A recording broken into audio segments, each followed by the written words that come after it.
Ghostly tales, yet mirrors of human life. Hey everyone!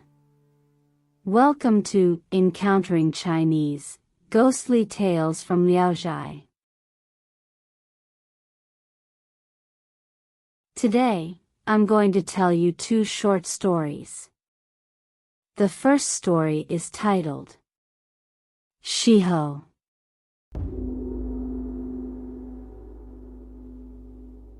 Man Xing from Zhonghua County, Zhejiang Province, once opened a private school in Yuhang to teach. One day, while wandering the marketplace, he happened to pass by a building with an upper-floor balcony. Suddenly, a lychee shell fell on his shoulder. Man Xing looked up and saw a young woman leaning on the balcony, eating lychees.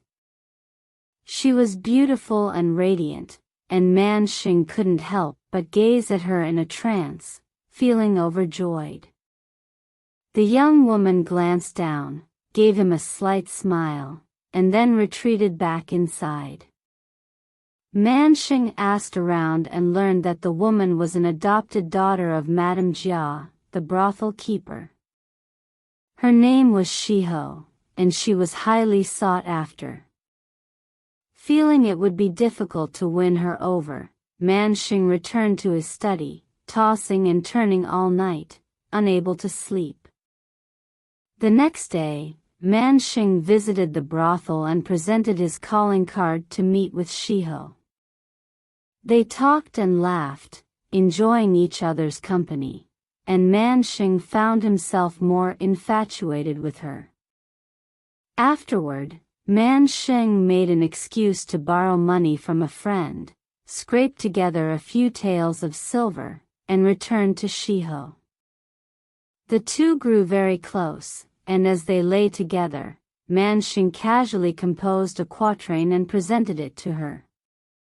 After hearing the poem, Xihou sighed sorrowfully and said, "Though my status is dirty and lowly, I long for a partner with whom I can spend the rest of my life.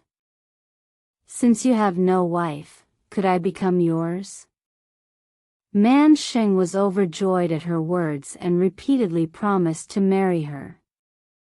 Seeing his sincerity, Xihou said happily, "Composing poems and writing about such matters is not difficult for me.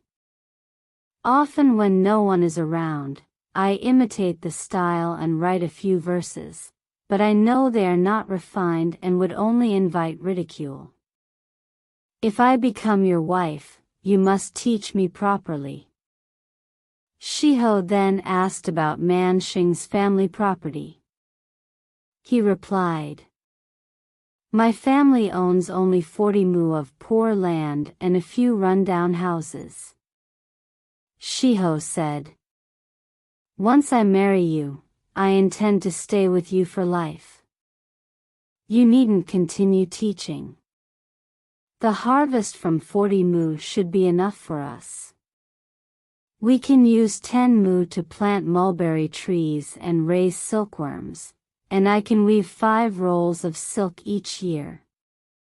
If there's no war, after paying taxes, we'll have plenty left over. We can spend our days together, you studying, me weaving.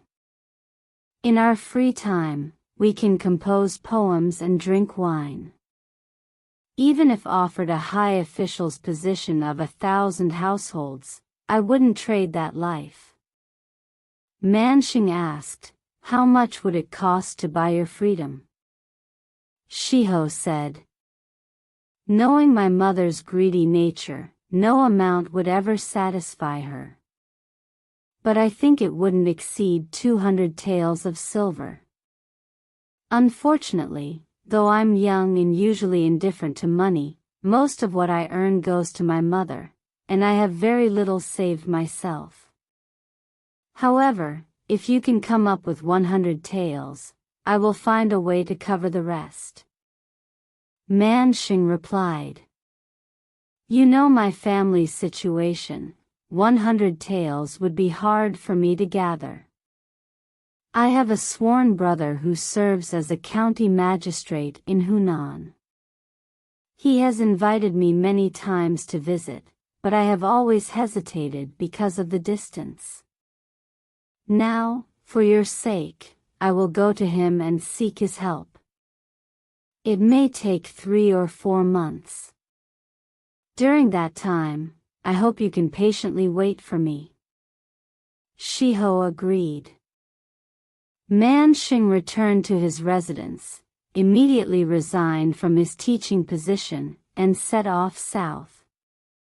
When he arrived in Hunan, he found out that his friend the county magistrate, due to misconduct, had been dismissed from office.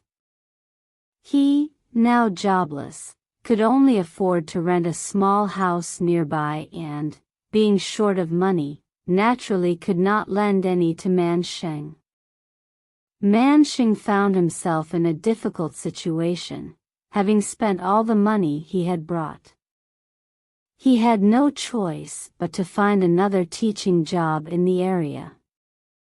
3 years passed, and he still had not been able to return. One day, after scolding a student too harshly, the student drowned himself in a river.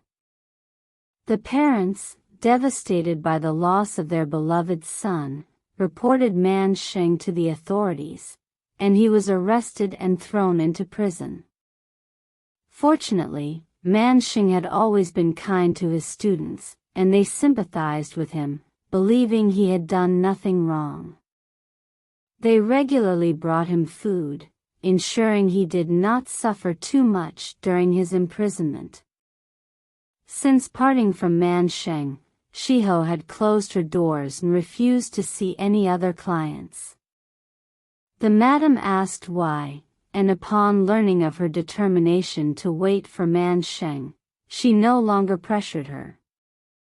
A wealthy merchant in the area was deeply enamored with Xihou and sent a matchmaker to propose to the madam, determined to win her over, no matter the cost. However, Xihou refused to marry him. Soon after, the merchant went to Hunan on business and secretly inquired about Man Xing's situation. At that time, Man Xing's case was nearing a resolution, but the merchant bribed the officials handling it to extend his imprisonment. The merchant then returned to tell the madam that Man Xing had died in prison.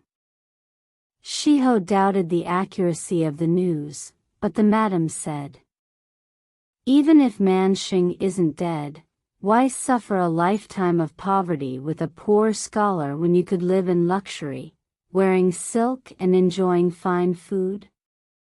Xihou replied, "Although Man Xing is poor, he has a noble character. Living with a corrupt merchant is not the life I want.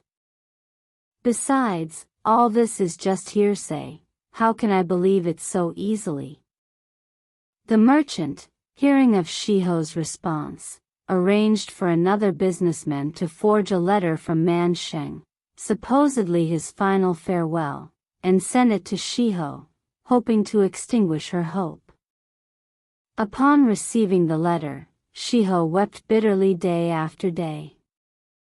The madam said, "I raised you to adulthood with great difficulty. Over the past 2 or 3 years, you have given little in return. You refuse to work as a courtesan and now won't marry anyone. How do you expect to live in the future?" Not long after, Xihou, left with no other choice, married the wealthy merchant. The wealthy merchant lavished her with clothes, hairpins, earrings, and other luxurious items, ensuring a life of great comfort. A year later, Xihou even bore him a son. Later, with the help of his students, Man Xing was finally exonerated and released from prison. Only then did he learn that it was the merchant's conspiracy that had kept him imprisoned for so long. However, Man Xing couldn't understand why, as he had no personal enmity with the merchant. No matter how much he thought about it, he couldn't figure out the reason. The students generously provided Man Xing with travel expenses, allowing him to return to Yuhang. Upon hearing that Xihou had already married, Man Xing was filled with bitter anger and sorrow.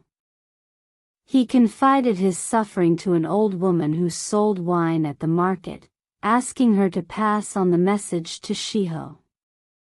When Xihou heard the news, she was deeply grieved, finally realizing that all the previous troubles had been part of the merchant's deceitful scheme. Seizing the opportunity while the merchant was away, Xihou cruelly killed her own child and fled to Man Xing with her belongings, though she took nothing from the merchant's house, not even a piece of clothing or jewelry. When the merchant returned, he furiously reported the matter to the authorities. However, the county magistrate, sympathizing with Xihou, put the case aside and chose not to pursue it. Alas! How is this story any different from Guan Yu's resolute return to Liu Bei's side after leaving Cao Cao's camp during the Three Kingdoms period? Yet, Xihou, who went so far as to kill her own child to escape, could indeed be called the most cold-hearted person in the world. The second story is titled Feigning Hanging.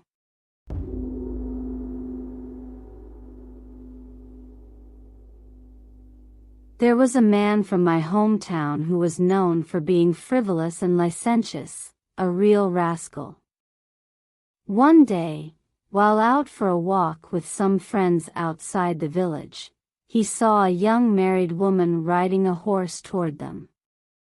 He turned to his companions and said, "I bet I can make that woman laugh. Do you believe me?" Naturally, everyone didn't believe him, so they agreed to bet a banquet on it. With the bet set, the man immediately rushed forward. He rushed to the front of the horse, shouting repeatedly, "I'm going to die. I'm going to die." Then he pulled a stalk of sorghum from the top of the wall, about a foot long, and hung his belt on it. Afterward, he stretched out his neck, mimicking the posture of hanging himself. The woman, upon seeing this, smiled and rode past. His friends, seeing the scene, also burst into laughter. However, even after the woman had ridden far away, the man remained motionless. The group thought he was just being foolish and laughed even harder. But when they came closer to check, they saw his tongue sticking out and his eyes closed. He had actually died. He had managed to hang himself on a broken sorghum stalk. Such an event was truly bizarre. It seems that heaven indeed punishes those who behave and speak frivolously. All right. That's all for today's ghostly tales. Xihou and Feigning Hanging. If you enjoyed these stories, please give us a like and subscribe.